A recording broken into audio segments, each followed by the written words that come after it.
Hello friends, जलको study channel पर आपका हार्दिक स्वागत है। हम पढ़ रहे थे हिंदी साहित्य का इतिहास। हिंदी साहित्य के इतिहास में हमने आदिकाल को पूरा पढ़ लिया, फिर भक्ति काल को पढ़ा, फिर रीति काल को भी पूरा पढ़ लिया है। आधुनिक काल में भारतेंदु काल को पूरा कंप्लीट कर लिया, फिर द्विवेदी काल को भी कंप्लीट कर लिया और छायावादी काल आज कंप्लीट हो जाएगा। छायावादी काल का पार्ट फर्स्ट, पार्ट सेकंड और पार्ट थर्ड, अब ये जो वीडियो बन रहा है ये पार्ट थर्ड होगा। ये छायावादी युग के जो प्रमुख कवि जो रह गए थे उनको आज अपन इसी वीडियो में पढ़ने वाले हैं। और ये वीडियो आपके लिए फर्स्ट ग्रेड, सेकंड ग्रेड जो हिंदी से तैयारी कर रहे हैं, नेट पीजी इनकी जो तैयारी कर रहे हैं उनके लिए भी वेरी वेरी इंपॉर्टेंट होने वाला है। और वीडियो अच्छा लगे तो यार सब्सक्राइब जरूर करना। अब अपन पढ़ेंगे सुमित्रानंदन पंत। सुमित्रानंदन पंत के बारे में पढ़ेंगे। ये छायावाद के तीसरे कवि सुमित्रानंदन पंत। सुमित्रानंदन पंत का जन्म 1900 ईस्वी में अल्मोड़ा उत्तराखंड में हुआ था।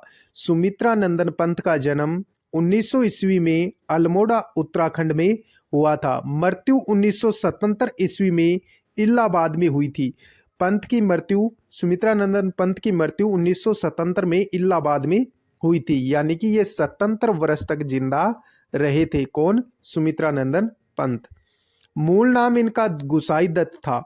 सुमित्रानंदन पंत का मूल नाम क्या था? गुसाई दत्त। उपनाम क्या क्या है? प्रकृति का सुकुमार कवि कहा जाता है, शब्द शिल्पी कवि कहा जाता है और छायावाद का विष्णु कहा जाता है। किसे? और छायावाद का विष्णु किसे कहा जाता है? सुमित्रानंदन पंत को। इन्हें प्रकृति का सुकुमार कवि कहा जाता है, शब्द शिल्पी कहा जाता है और छायावाद का विष्णु कहा जाता है सुमित्रानंदन पंत को। छायावाद का बर्मा पूछा जाए तो जयशंकर प्रसाद, और छायावाद का विष्णु पूछा जाए तो सुमित्रानंदन पंत, और छायावाद का महेश या छायावाद का शिव किसे कहा जाता है? सूर्यकांत त्रिपाठी निराला को। नंदुलारे वाजपेयी पंत को छायावाद का प्रवर्तक मानते हैं। जो नंदुलारे वाजपेयी साहित्यकार हैं वो सुमित्रानंदन पंत को छायावाद का प्रवर्तक मानते हैं। तो यानी सुमित्रानंदन पंत को छायावाद का प्रवर्तक कौन मानते हैं? क्वेश्चन पूछा जा सकता है। नंदुलारे वाजपेयी मानते हैं। छायावाद को प्रेरणा काव्य मानने वाले कोमल प्राण कवि सुमित्रानंदन पंत है। छायावाद को प्रेरणा काव्य मानने वाले कोमल प्राण कवि कौन है? सुमित्रानंदन पंत हैं। आगे अपन पढ़ते हैं। नारी मुक्ति का प्रबल समर्थन कवि कौन है? सुमित्रानंदन पंत है। नारी मुक्ति का प्रबल समर्थक कवि कौन है? सुमित्रानंदन पंत है। मुक्त करो, देखो इन्होंने पंक्ति भी लिखी है। नारी के प्रति इनकी जो भावना है स्वतंत्रता की, तो इन्होंने पंक्ति भी लिखी है युगवाणी में। युगवाणी जो कविता है उसकी पंक्ति है, मुक्त करो नारी को मानव चिर बंदिनी नारी को। मुक्त करो नारी को मानव चिर बंदिनी नारी को। ये युगवाणी जो इनकी कविता है सुमित्रानंदन पंत की, उसकी ये पंक्ति है। तो नारी मुक्ति का प्रबल समर्थक कवि कौन है? सुमित्रानंदन पंत माने जाते हैं। अगला पॉइंट आता है, पंत पर अरविंद दर्शन का प्रभाव है। सुमित्रानंदन पंत पर किसका प्रभाव है? अरविंद दर्शन का प्रभाव है। सुमित्रानंदन पंत की प्रथम रचना है गिरजे का घंटा, जो कि 1916 में लिखी थी। सुमित्रानंदन पंत की प्रथम रचना है गिरजे का घंटा, जो 1916 ईस्वी में लिखी थी। अंतिम रचना सुमित्रानंदन पंत की लोकायतन है, जो 1964 ईस्वी में लिखी थी। और लोकायतन रचना पर गांधी दर्शन का प्रभाव है। लोकायतन जो रचना है, जो सुमित्रानंदन पंत की अंतिम रचना है, जो 1964 ईस्वी में लिखी थी, और इस रचना पर गांधी दर्शन का प्रभाव देखने को मिलता है। सुमित्रानंदन की छायावादी रचनाएं कौन कौन सी हैं वो भी हम देखते हैं। सुमित्रानंदन पंत की छायावादी रचनाओं में आती है पल्लव, जो कि प्रथम प्रौढ़ रचना है शुक्ल के अनुसार, यानी आचार्य रामचंद्र शुक्ल हैं वो सुमित्रानंदन पंत की जो पल्लव रचना है, कौन सी? पल्लव जो रचना है इसको प्रथम प्रौढ़ रचना मानते हैं कौन? आचार्य रामचंद्र शुक्ल। दूसरी रचना है छायावादी रचना ग्रंथि। ग्रंथि जो रचना है, दूसरी रचना ग्रंथि है और तीसरी रचना वीणा है। पंत की छायावादी रचनाएं कौन कौन सी हैं? पल्लव, जो जिसको प्रौढ़ रचना मानते हैं कौन? आचार्य रामचंद्र शुक्ल। ग्रंथि, वीणा, उच्छ्वास और गुंजन। उच्छ्वास जो रचना है ये 1920 में लिखी गई थी, प्रथम छायावादी रचना है। उच्छ्वास 1920 में लिखी गई सुमित्रा नंदन पंत की यानी कि प्रथम छायावादी रचना है। गुंजन 1932 ईस्वी में लिखी थी, यह अंतिम छायावादी रचना है। 1932 में लिखी गई गुंजन जो रचना है सुमित्रा नंदन पंत की, वो अंतिम छायावादी रचना है। आपसे क्वेश्चन पूछा जा सकता है कि छायावादी सुमित्रा नंदन पंत की प्रथम रचना कौन सी है? तो उच्छ्वास है जो 1920 में लिखी गई थी, और छायावाद की अंतिम रचना यानी कि छायावाद की सुमित्रा नंदन पंत की अंतिम रचना है गुंजन जो 1932 में लिखी गई थी। तो फिर से देख लो, यानी सुमित्रा नंदन पंत की छायावादी रचना पल्लव, ग्रंथि, वीणा, उच्छ्वास 1920 में लिखी गई और गुंजन अंतिम छायावादी रचना 1932 में लिखी गई थी। पंत की प्रगतिवादी रचनाएं। सुमित्रा नंदन पंत की प्रगतिवादी रचनाएं। सुमित्रा नंदन पंत की प्रगतिवादी रचनाएं कौन कौन सी हैं? युगांत, युगवाणी और ग्राम्या। ये सुमित्रा नंदन पंत की प्रगतिवादी रचनाएं हैं। युगांत छायावाद की समाप्ति की घोषणा करती है। युगांत जो इनकी रचना है वो छायावाद की समाप्ति की घोषणा करती है। युगवाणी और ग्राम्या। युगांत, युगवाणी, ग्राम्या सुमित्रा नंदन पंत की प्रगतिवादी रचनाएं हैं। कौन कौन सी? युगांत, युगवाणी और ग्राम्या। तो जो युगांत जो रचना है सुमित्रा नंदन पंत की, वो छायावाद की समाप्ति की घोषणा करती है। पंत की अंतश्चेतनावादी काव्य रचनाएं कौन कौन सी हैं? सुमित्रा नंदन पंत की अंतश्चेतनावादी काव्य रचनाएं कौन कौन सी हैं? श्रवण किरण और श्रवण धूलि। ये दोनों रचनाएं, इन दोनों रचनाओं पर अरविंद दर्शन व नव मानवतावादी दर्शन का प्रभाव है। सुमित्रा नंदन पंत की अंतश्चेतनावादी काव्य रचनाएं पूछी जाए तो कौन कौन सी हैं? श्रवण किरण और श्रवण धूलि। इन दोनों रचनाओं पर अरविंद दर्शन व नव मानवतावादी दर्शन का प्रभाव है। क्वेश्चन पूछा जा सकता है कि सुमित्रा नंदन पंत की कौन सी रचनाओं पर अरविंद दर्शन और नव मानवतावादी दर्शन का प्रभाव है? तो वो श्रवण किरण और श्रवण धूलि। ये सुमित्रा नंदन पंत की अंतश्चेतनावादी काव्य रचनाएं हैं। अन्य रचनाएं कौन कौन सी हैं? सुमित्रा नंदन पंत की अन्य रचनाएं उत्तरा, चिदंबरा, लोकायतन इनका प्रबंध महाकाव्य है। नौका विहार, युगवाणी, पो फटने से पहले, खादी के फूल। यानी कि सुमित्रा नंदन पंत की जो अन्य रचनाएं हैं वो हम देखते हैं कौन कौन सी रचनाएं हैं। उत्तरा, चिदंबरा, लोकायतन इनका प्रबंध काव्य है यानी प्रबंध महाकाव्य है।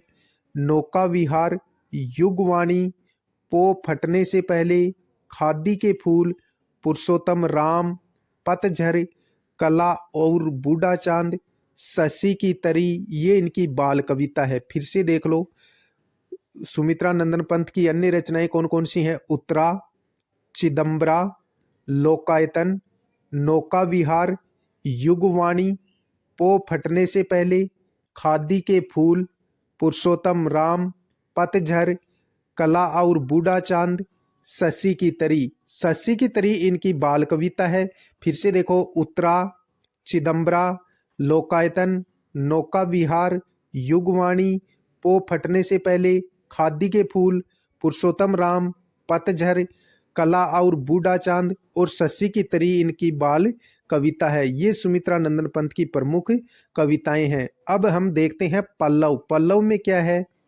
पल्लव जो रचना है सुमित्रा नंदन पंत की, इसकी भूमिका को छायावाद का मैनिफेस्टो यानी घोषणा पत्र कहा जाता है। क्वेश्चन पूछा जा सकता है कि छायावाद का मैनिफेस्टो किस रचना को कहा जाता है? तो पल्लव को। पल्लव जो रचना है इसकी भूमिका को छायावाद का मैनिफेस्टो यानी घोषणा पत्र कहा जाता है। यह लगभग 40 पृष्ठों में लिखी गई है। सुमित्रा नंदन पंत की जो रचना है पल्लव, इसकी भूमिका को छायावाद का मैनिफेस्टो यानी घोषणा पत्र कहा जाता है। यह लगभग 40 पृष्ठों में लिखी गई है। खादी के फूल, दूसरी रचना इनकी कौन सी है? खादी के फूल। इसकी रचना हरिवंश राय बच्चन के साथ मिलकर की गई है। जो खादी के फूल सुमित्रा नंदन पंत की रचना है, इसकी रचना हरिवंश राय बच्चन के साथ मिलकर की गई है। पंत सुमित्रा नंदन पंत छायावाद से प्रगतिवाद में आ गए थे। सुमित्रा नंदन पंत है वो छायावाद से कहाँ चले गए थे? प्रगतिवाद काल में चले गए थे। सुमित्रा नंदन पंत के प्रमुख पुरस्कार की अपन बात कर लेते हैं। कौन कौन से पुरस्कारों से इनको नवाजा गया था? सुमित्रा नंदन पंत के पुरस्कार, कला और बूढ़ा चांद जो इनकी रचना है, इसको 1960 में साहित्य अकादमी पुरस्कार दिया गया था। सुमित्रा नंदन पंत की जो प्रमुख रचना है कला और बूढ़ा चांद, कला और बूढ़ा चांद को यानी कि इस रचना को 1960 में साहित्य अकादमी पुरस्कार से नवाजा गया था। दूसरी रचना है चिदम्बरा। सुमित्रा नंदन पंत को जिन रचनाओं पर पुरस्कार मिला था उनमें कला और बूढ़ा चांद 1960 में साहित्य अकादमी पुरस्कार मिला। दूसरी रचना चिदम्बरा, जिसको 1968 में भारतीय ज्ञानपीठ पुरस्कार मिला था, और हिंदी का प्रथम ज्ञानपीठ पुरस्कार सुमित्रा नंदन पंत को चिदम्बरा रचना पर 1968 में मिला था। वेरी वेरी इंपॉर्टेंट लगा करके मैंने लिखा है कि चिदम्बरा जो यानी कि इनका जो काव्य है सुमित्रा नंदन पंत का, इसको 1968 में भारतीय ज्ञानपीठ पुरस्कार यानी हिंदी का प्रथम ज्ञानपीठ पुरस्कार मिला था चिदम्बरा काव्य रचना पर 1968 में। किसको? सुमित्रा नंदन पंत को। अगली रचना है लोकायतन। 1968 में सोवियत भूमि लैंड नेहरू पुरस्कार दिया गया था। लोकायतन जो सुमित्रा नंदन पंत की जो रचना है, इस पर भी 1968 में सोवियत भूमि लैंड नेहरू पुरस्कार मिला था। किनको? सुमित्रा नंदन पंत को लोकायतन रचना पर 1968 में सोवियत भूमि लैंड नेहरू पुरस्कार मिला था। पत्रिका कौन कौन सी इन्होंने संपादित की थी? तो पत्रिका, प्रमुख पत्रिका इनकी थी रूपाब, जो 1938 ईस्वी में प्रकाशित की थी।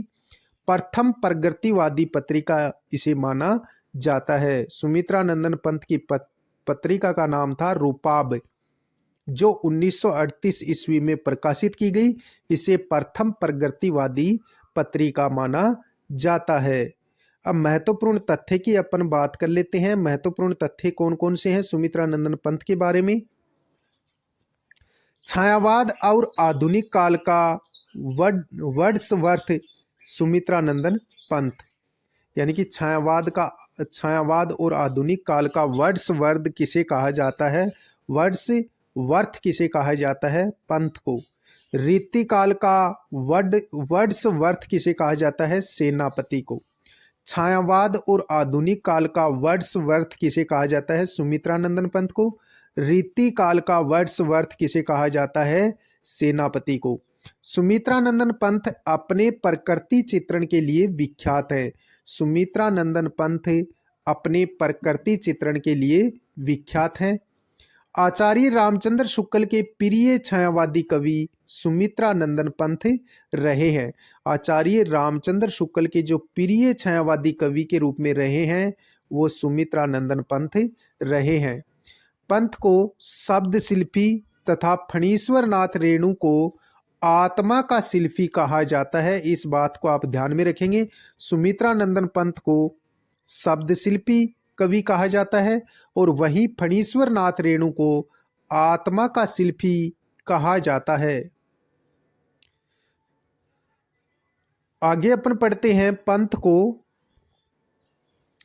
को यानी सुमित्रा नंदन पंत को शब्दों का अनुसंधान करता कहा है किसने? अज्ञे ने सुमित्रा नंदन पंत को शब्दों का अनुसंधान करता कहा है। पंत सुकुमार कल्पना के कवि माने जाते हैं। जो सुमित्रा नंदन पंत है वो सुकुमार कल्पना के कवि माने जाते हैं। सुमित्रा नंदन पंत का काव्य विकसनशील काव्य है। सुमित्रा नंदन पंत का काव्य विकसनशील काव्य है। नंदुलारे वाजपेयी ने छायावाद का प्रवर्तक सुमित्रा नंदन पंत को माना है। इस बात को आप ध्यान में रखेंगे। नंदुलारे वाजपेयी ने छायावाद का प्रवर्तक सुमित्रा नंदन पंत को माना है और छायावाद का प्रिय कवि जयशंकर प्रसाद को माना है। नंदुलारे वाजपेयी ने छायावाद का प्रवर्तक तो माना है सुमित्रा नंदन पंत को, और छायावाद का प्रिय कवि नंदुलारे वाजपेयी ने माना है जयशंकर प्रसाद को। नेक्स्ट,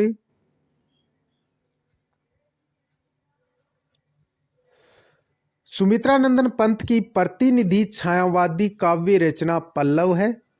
सुमित्रा नंदन पंत की प्रतिनिधि छायावादी काव्य रचना कौन सी है? पल्लव है। पल्लव को प्रकृति की चित्रशाला कहा जाता है। इस बात को आप ध्यान में रखेंगे। जो सुमित्रा नंदन पंत की जो पल्लव रचना है, इसको प्रकृति की चित्रशाला कहा जाता है। पल्लव को छायावाद का घोषणा पत्र भी कहा जाता है। यानी पल्लव जो रचना है सुमित्रा नंदन पंत की, इसको प्रकृति की चित्रशाला कहा जाता है और घोषणा पत्र कहा जाता है। छायावाद का घोषणा पत्र भी पल्लव रचना को कहा जाता है। पल्लव की कविताओं में वियोग श्रृंगार की अभिव्यक्ति अधिक है, जबकि गुंजन में संयोग श्रृंगार की अभिव्यक्ति अधिक है। जो इनकी पल्लव रचना है, पल्लव की जो कविताएं हैं उनमें सुमित्रा नंदन पंत की जो पल्लव की जो कविताएं हैं उनमें वियोग श्रृंगार की अभिव्यक्ति अधिक देखने को मिलती है, जबकि इनकी जो गुंजन कविता है, सुमित्रा नंदन पंत की जो गुंजन कविता है, इसमें संयोग श्रृंगार की अभिव्यक्ति अधिक देखने को मिलती है। ग्राम्या 1940 में काव्य संग्रह में संकलित कविताएं कौन कौन सी हैं सुमित्रा नंदन पंत की? ग्राम्या 1940 में लिखी थी। और ग्राम्या जो इनका काव्य संग्रह है किनका? सुमित्रा नंदन पंत का। सुमित्रा नंदन पंत का जो ग्राम्या यानी कि ग्राम्या जो काव्य संग्रह है ये 1940 में लिखा गया था। और इसके अंदर प्रमुख रचनाएं कौन कौन सी संकलित है? वे आंखें, ग्रामश्री, संध्या के बाद, ग्राम वधू, भारत माता, वह बूढ़ा। तो ये ग्राम्या में संकलित इनकी प्रमुख कविताएं हैं। ग्राम्या इनका काव्य संग्रह है सुमित्रा नंदन पंत का। ग्राम्या 1940 में लिखा गया काव्य संग्रह है, जिनमें प्रमुख कविताएं कौन कौन सी हैं? वे आंखें, ग्रामश्री, संध्या के बाद, ग्राम वधू, भारत माता और बूढ़ा चांद। ये ग्राम्या में संकलित प्रमुख कविताएं हैं। लोकायतन, सुमित्रा नंदन पंत की प्रमुख रचना लोकायतन के बारे में भी जान लेते हैं। लोकायतन 1964 में लिखी गई और ये इनका महाकाव्य है, यानी कि प्रबंध महाकाव्य है लोकायतन सुमित्रा नंदन पंत का। लोकायतन को सोवियत लैंड नेहरू पुरस्कार मिला था। लोकायतन जो इनका महाकाव्य 1964 में लिखा गया सुमित्रा नंदन पंत द्वारा, इसको सोवियत लैंड नेहरू पुरस्कार मिला है। लोकायतन को जीवन का महाकाव्य कहते हैं। लोकायतन जो रचना है सुमित्रा नंदन पंत की, इसको जीवन का महाकाव्य कहते हैं। इस रचना में ग्रामधरा के अंचल में लिखी गई युग जीवन की भागवत कथा है। लोकायतन रचना में ग्रामधरा के अंचल में लिखी गई युग जीवन की भगवत कथा है। लोकायतन में अणुबम की भयावह स्थिति को भी दिखाया गया है। लोकायतन जो महाकाव्य है सुमित्रा नंदन पंत का, इसमें अणुबम यानी परमाणु बम की भयावह स्थिति को भी दिखाया गया है। लोकायतन में गांधी जी को छोड़कर सभी पात्र काल्पनिक हैं। लोकायतन जो रचना है सुमित्रा नंदन पंत की, उसमें गांधी जी को छोड़कर के सभी जो पात्र लिए गए हैं वो काल्पनिक पात्र हैं।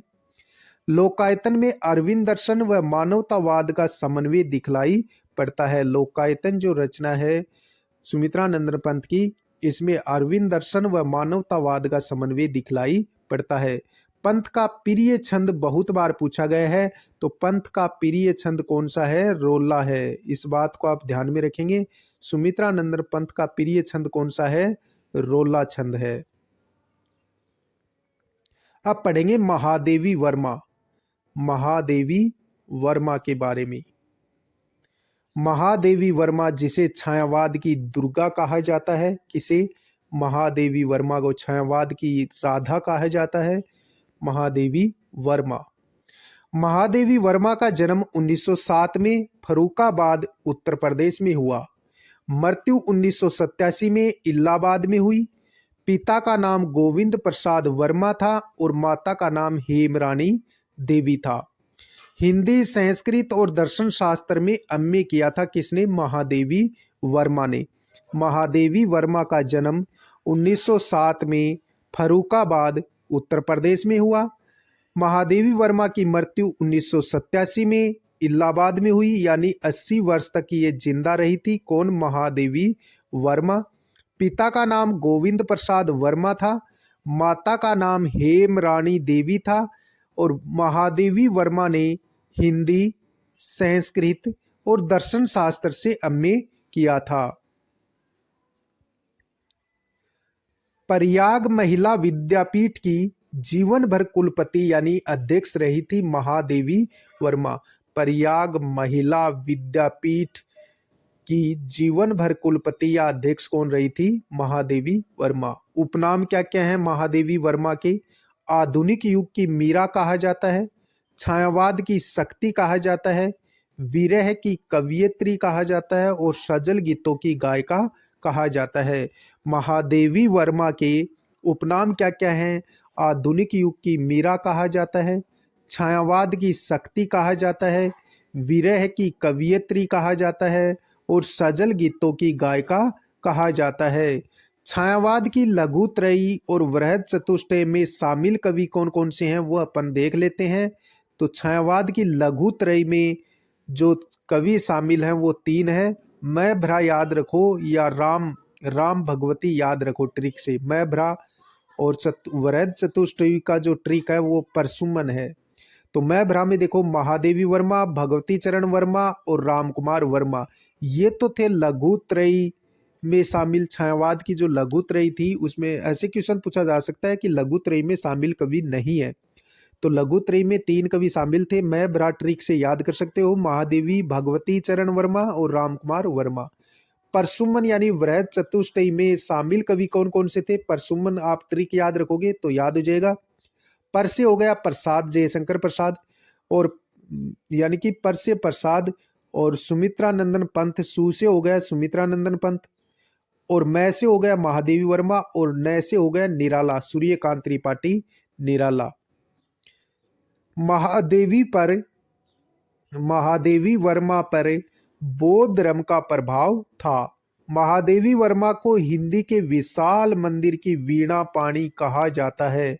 महादेवी वर्मा पर किसका प्रभाव था? बौद्ध धर्म का प्रभाव था। महादेवी वर्मा को हिंदी के विशाल मंदिर की वीणा पाणी कहा जाता है। महादेवी वर्मा की प्रमुख रचनाएं कौन कौन सी हैं? तो महादेवी वर्मा की प्रमुख रचनाओं पर यानी कि प्रमुख रचनाएं देखते हैं। पहली रचना निहार, जो 1930 ईस्वी में लिखी थी। निहार की भूमिका हरियोध कवि ने लिखी थी। महादेवी वर्मा की प्रमुख रचनाएं, इसको आप ट्रिक से याद कर सकते हो। निहार यानी कि नी छोटा आएगा, इसमें नी बड़ा है दे दिया। नीर निशा याद रखो, नीर निशा और यामा दीपशिखा। नीर निशा से याद करोगे तो ये ट्रिक याद हो जाएगा। देखो नीर से निहार, नी छोटा है तो नी छोटा आएगा, निहार में ये नी बड़ा लिखा गया। निहार 1930 में लिखी गई। निहार की भूमिका किसने लिखी थी? हरियोध ने लिखी थी। दूसरी र से क्या हो गया? रश्मि, 1932 ईस्वी में लिखी गई। नी से हो गया निर्जा, 1935 में लिखी थी और शेखरिया पुरस्कार इसे मिला था। निर्जा जो रचना लिखी थी महादेवी वर्मा ने, इस पर यानी कि जो 1935 में लिखी थी, इस पर शेख सरिया पुरस्कार मिला था। शेख सरिया पुरस्कार मिला था। अगली देखो सा से हो गया सांदे गीत, 1936 में लिखी गई। फिर यामा 1940 में लिखी गई। यामा इनकी संपूर्ण जो रचनाएं हैं, इनका काव्य संग्रह यामा है, 1940 में लिखा गया। और दीपशिखा जो रचना है वो 1942 में लिखी गई थी। फिर से देख लो, निहार 1930, रश्मि 1932 में लिखी गई, निर्जा 1935 में जिसको शेख सरिया पुरस्कार मिला, सांध्या गीत 1936 में, यामा 1940 में, दीपशिखा 1942 में लिखी गई। निहार रचना 1930 में लिखी गई। निहार की भूमिका हरिओद ने लिखी थी। महादेवी वर्मा की प्रमुख रचनाएं अपन देखते हैं कौन कौन सी है। महादेवी वर्मा की प्रमुख रचनाएं, सप्तवर्मी ये अनुदित रचना है, 1960 में लिखी थी महादेवी वर्मा ने। सप्तवर्मी जो रचना है महादेवी वर्मा की, ये अनुदित रचना है, 1960 में लिखी गई थी। महादेवी वर्मा की रचनाओं को याद करने का ट्रिक नीर निशा के नाम से आप याद कर सकते हो। निहार 1930 में लिखी गई, रश्मि 1932 में, नीरजा 1935 में, सांदे गीत 1936 में, दीपशिखा 1942 में, अग्नि रेखा 1990 में। और अग्नि रेखा जो कविता लिखी थी ये मरणोपरांत लिखी थी, किसने? महादेवी ने। और इन सभी रचनाओं का जो काव्य संग्रह है वो यामा में ये सभी रचनाएं संकलित हैं। यामा काव्य संग्रह 1940 में प्रकाशित हुआ था, यानी कि जो यामा जो इनकी रचना है काव्य संग्रह है वो 1940 में लिखा गया। और यामा काव्य संग्रह में संकलित रचनाएं कौन कौन सी है? निहार, रश्मि, नीरजा, सांदे गीत, ये 4 रचनाएं इसमें संकलित है। यामा पर 1982 में ज्ञानपीठ पुरस्कार मिला था। यामा जो रचना है इस पर 1982 में महादेवी वर्मा को ज्ञानपीठ पुरस्कार से नवाजा गया था। संस्मरण की बात करें तो महादेवी वर्मा के जो संस्मरण कौन कौन से लिखे थे वो भी अपन देख लेते हैं। पथ के साथी, अतीत के चलचित्र, मेरा परिवार, स्मृति की रेखाएं, बहुत बार पूछा गया है। स्मृति की रेखाएं संस्मरण किसका है? महादेवी वर्मा का। और समारिका, 5 संस्मरण इनके प्रमुख हैं। कौन कौन से? पथ के साथी, अतीत के चलचित्र, मेरा परिवार, स्मृति की रेखाएं, समारिका, स्मारिका, ये 5 इन्होंने संस्मरण लिखे थे। पथ के साथी, अतीत के चलचित्र, मेरा परिवार, स्मृति की रेखाएं, स्मारिका, स्मारिका, ये इन्होंने 5 संस्मरण लिखे थे। श्रृंगार की कड़ियां निबंध लिखा जो स्त्री विमर्श से संबंधित है। महादेवी वर्मा ने श्रृंगार की कड़ियां नामक शीर्षक से निबंध लिखा था। श्रृंगार की कड़ियां इनका निबंध है जो स्त्री विमर्श से संबंधित है।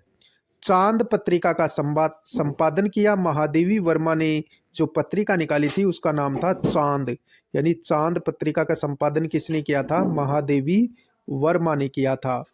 प्रिय प्रतीक, महादेवी वर्मा के प्रिय प्रतीक कौन कौन से हैं? बादल और दीपक। बादल यानी कि दुख का प्रतीक है, और बादल यानी महादेवी वर्मा का तो जो बादल जो प्रतीक है वो दुख का प्रतीक है, और सूर्यकांत त्रिपाठी निराला का जो बादल जो प्रतीक है वो क्रांति का प्रतीक है। मैं नीर भरी दुख की बदली, मधुर मधुर मेरे दीपक जल, ये सांदे गीत की पंक्तियां हैं। सांदे गीत जो इनका काव्य संग्रह है महादेवी वर्मा का, इसमें इनकी ये प्रमुख पंक्ति है। एग्जाम की दृष्टि से वेरी वेरी इंपॉर्टेंट, बहुत बार पूछी गई है। मैं नीर भरी दुख की बदली, मधुर मधुर मेरे दीपक जल, ये सांदे गीत की प्रमुख पंक्तियां हैं। निराला ने महादेवी को विशाल मंदिर की सरस्वती कहा है। सूर्यकांत त्रिपाठी निराला ने महादेवी वर्मा को विशाल मंदिर की सरस्वती कहा है। महादेवी वर्मा ने अज्ञात प्रियतम के प्रति प्रणय निवेदन किया है। महादेवी वर्मा ने अज्ञात प्रियतम के प्रति प्रणय निवेदन किया है। हिंदी लेखकों की साहित्यार्थ, 1955 में इलाहाबाद में साहित्यकार संसद नामक संस्था की स्थापना की थी। महादेवी वर्मा ने हिंदी लेखकों की सहायता के लिए 1955 में इलाहाबाद में साहित्यकार संसद नामक संस्था की स्थापना की थी। अब महादेवी वर्मा को कौन कौन से पुरस्कार मिले हैं उन पर भी चर्चा कर लेते हैं। महादेवी वर्मा के पुरस्कार, कौन कौन से पुरस्कारों से नवाजा गया महादेवी वर्मा को? मंगला प्रसाद पुरस्कार दिया गया 1943 में। पद्म भूषण पुरस्कार महादेवी वर्मा को मिला था 1956 में। ज्ञानपीठ पुरस्कार 1982 में मिला था, यामा काव्य संग्रह पर मिला था। और पद्म विभूषण पुरस्कार 1988 में मिला, ये मरने के उपरांत मिला था।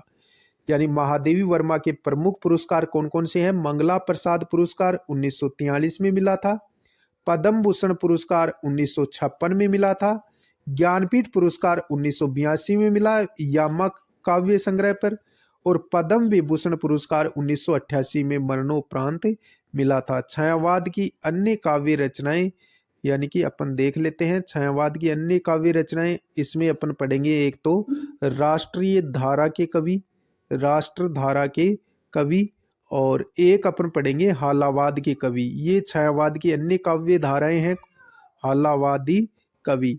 तो ये दोनों वीडियो अपन बाद में अपलोड करेंगे। मिलते हैं नेक्स्ट वीडियो में, तब तक के लिए जय हिंद जय भारत।